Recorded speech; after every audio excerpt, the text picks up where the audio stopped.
Quelle relation sur l'argent? L'argent est un esprit. L'argent, ce ne sont pas les billets de banque que vous avez. La richesse, ce ne sont pas les maisons, les voitures, toutes les choses matérielles qui sont autour de toi. La richesse est un esprit. Tu as des problèmes parce que cet esprit de richesse n'est pas avec toi. Lorsque cet esprit de richesse est avec toi, toutes ces choses viennent d'elles-mêmes. Lorsque nous lisons la Bible, Matthieu chapitre 6, verset 24, il est dit « Nul ne peut servir deux maîtres, car ou il haïra l'un et aimera l'autre, ou il s'attachera à l'un et méprisera l'autre. Vous ne pouvez pas servir Dieu et Mammon. » Ici, j'aimerais un peu revenir sur Mammon. Mammon, c'est quoi exactement?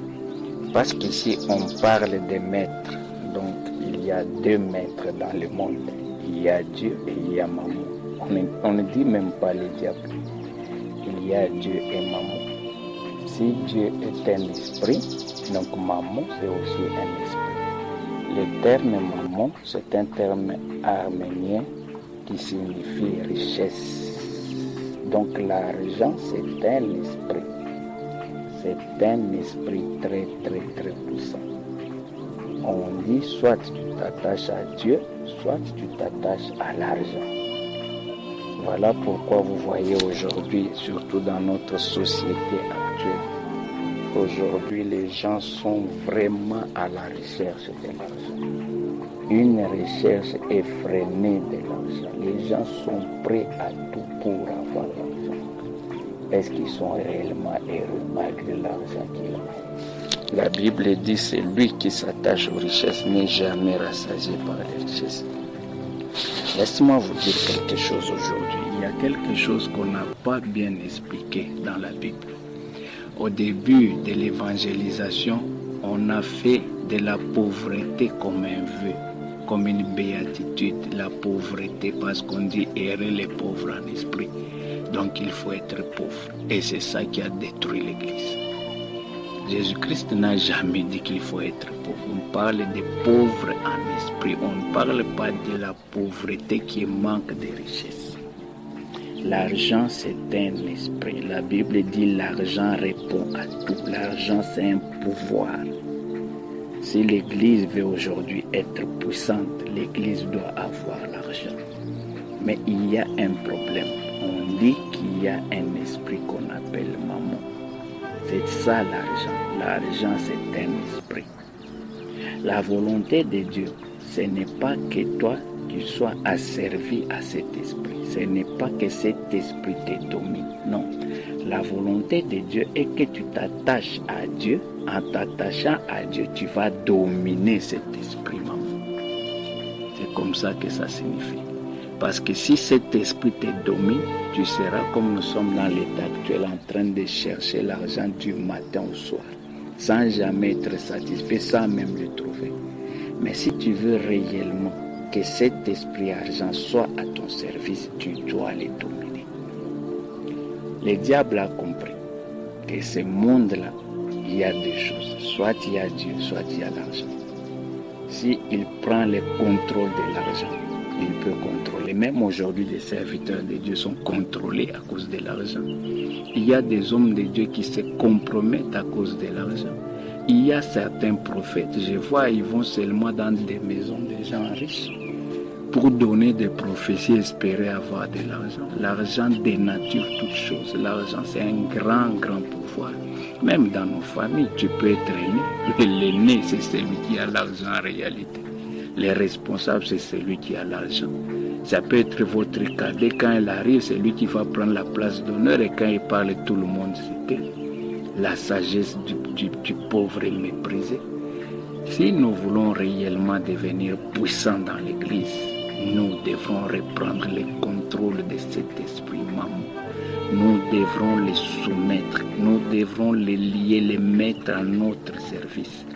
Aujourd'hui, on voit des gens qui sont esclaves de l'argent. Ils peuvent avoir des milliards. Ils ne sont pas heureux, ils n'ont pas la paix.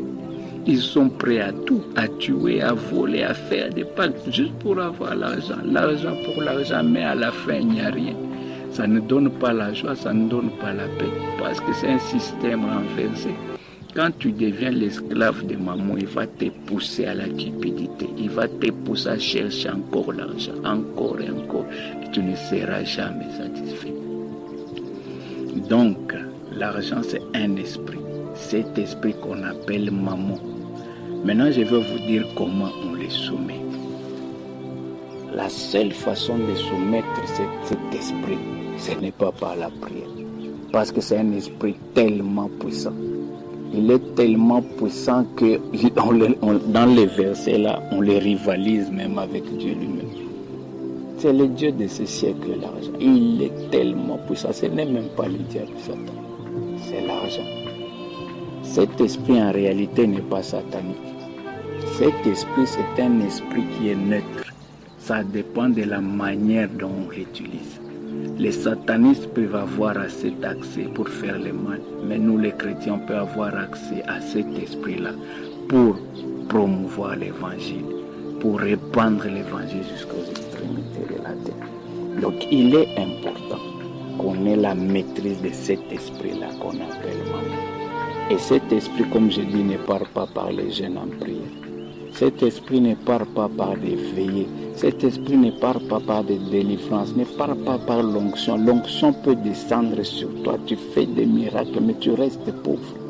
Voilà pourquoi on voit des hommes de Dieu vraiment puissants, mais qui sont dans la pauvreté. Parce que cet esprit, je vais vous révéler aujourd'hui qu'est-ce qu'il faut faire pour les soumettre. Il n'y a qu'une seule façon de soumettre cet esprit, c'est celle que je vais vous révéler aujourd'hui. Cet esprit, on les soumet uniquement en donnant l'argent. En donnant l'argent. On les soumet par la libéralité. Quiconque est riche en libéralité s'enrichit davantage. Si tu veux soumettre cet esprit, il faut commencer à le distribuer. Distribuer l'argent. Tu vas voir. C'est comme ça, quand il comprend que toi, tu peux les dominer, tu peux les donner aux gens, tu peux les donner à ceux qui ont des difficultés, tu peux les donner à l'église, tu peux les donner pour l'œuvre de Dieu. Cet argent va se soumettre à toi. Il te reconnaît comme son maître.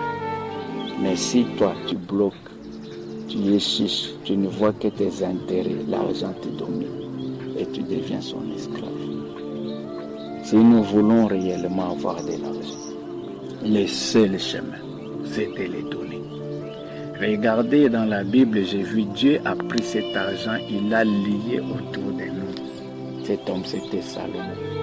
Quand vous lisez très bien la Bible, nulle part Salomon n'a prié que Dieu les rende riches. Il n'a jamais demandé ça. C'est parce que cet esprit, on ne peut pas l'avoir par la prière. Mais avant, quand vous regardez bien, Salomon a fait des offrandes, des holocaustes, des sacrifices d'une dimension extraordinaire. En faisant ça, il a dominé cet esprit parce qu'il a donné ces choses. Ça pouvait être ses richesses. Il a souhaité aller brûler tous ces bêtes-là pour la gloire de Dieu. Et l'esprit s'est soumis à lui. L'esprit, la maman, esprit richesse, ne se soumet que quand on les donne.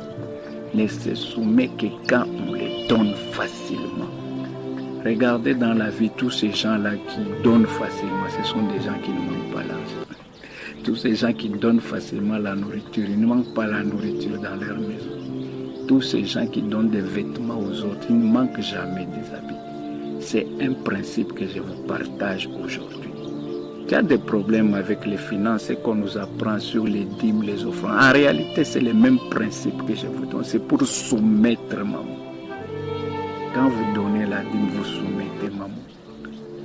Quand vous aidez un malheureux, vous soumettez maman. Quand vous aidez les veuves, les orphelins, vous soumettez cet esprit. L'argent, c'est un esprit. Aujourd'hui, dans les familles, il y a l'esprit de pauvreté qu'on a mis. L'esprit de pauvreté a lié des familles entières. Il y a des gens, je vois, ils ne peuvent pas. Il n'y a personne même qui peut s'élever dans la famille pour intervenir en cas de problème. Mais pour sortir de l'esprit de pauvreté, on ne les chasse pas. On sort de l'esprit de pauvreté par les dons en soumettant maman. Mais si maman vient domestiquer dans ta maison comme on domestique les animaux, les chèvres et les poules, il va t'apporter beaucoup d'argent. J'ai déjà remarqué quand vous élevez les poules, même s'ils vont se promener, à la fin de la journée, ils rentrent à la maison.